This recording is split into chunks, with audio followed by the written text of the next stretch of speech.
we exist as a state. Look, I sit behind the plaque that says State of Palestine. We have 160 countries that recognize the State of Palestine, including the great majority of the members of the Security Council. The reality is that one state is illegally occupying the land of the other state.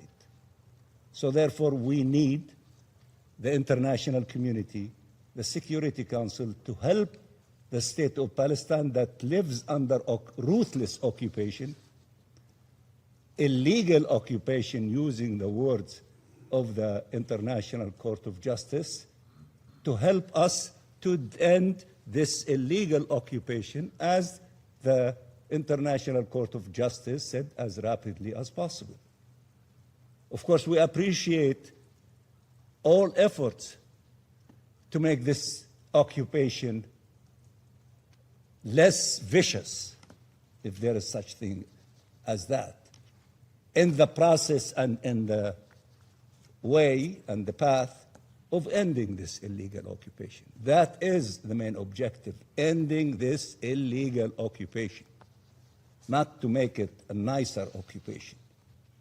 And many of you have exercised that during the time of putting an end to colonial occupation and control in the past.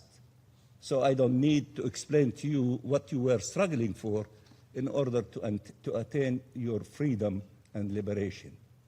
We are the last kid around the block. We need to end this evil system imposed on us, oppressing us, stealing our resources, killing our children, doing all the evil things that the UN reports describe, all of the agencies of the United Nations describe, and other NGOs, organizations describe as well. So it needs to end. And all people who respect and honor international law and their obligations as members of the United Nations and the principles enshrined in the Charter of the UN is to help us to put an end to this tragedy.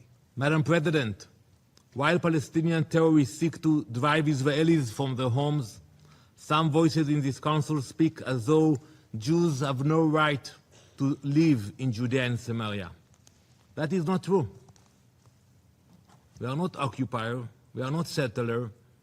Our right to live in our land is based on our historical connection to it. It is described in the Torah, the Old Testament, and even the Quran mention the connection of Jews to the land. This past week, Jews around the world read this verse from the Torah. I will read it first in Hebrew. כי אתם עוברים את הירדן לבוא לרשת את הארץ אשר אדוני אלוהיכם נותן לכם וירשתם אותה וישבתם בה. And in English, you are crossing the Jordan River to inherit the land which God is giving you. You will inherit it and dwell in it. Judea and Samaria is where our story in the land of Israel began. It is where it will continue. There has been a continuous Jewish presence in this land for thousands of years. The name Jerusalem, Hebron, Bethel, they are not names invented by modern leaders or modern politicians. They are part of the DNA of the Jewish people. And this history was recognized by the international community. The League of Nations mandate for Palestine affirmed the historical connection of the Jewish people to the land of Israel. It called for the founding of a Jewish national home there.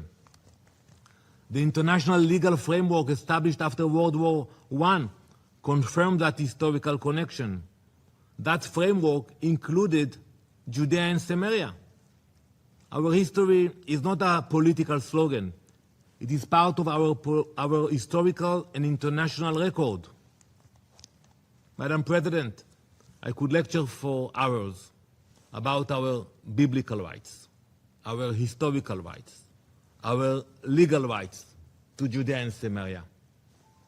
But if we want to be practical today, and if this Council is serious about bringing security and stability to the region, it must understand a simple truth. We are not going anywhere. Jewish communities will stay in Judea and Samaria, just like the Palestinian communities. Несмотря на эту трагическую реальность, здесь, в стенах Совета Безопасности, ряд западных делегаций на протяжении последних месяцев возлагал всю полноту ответственности за пробуксовку мирного плана по Газе исключительно на Хамас. Все мы помним, как в ходе заседания СБ в адрес руководства палестинского движения звучали настойчивые призывы незамедлительно согласиться сложить оружие, не препятствовать работе Национального комитета по управлению Газой и принять дорожную карту высокого представителя Совета мира Николая Младенова.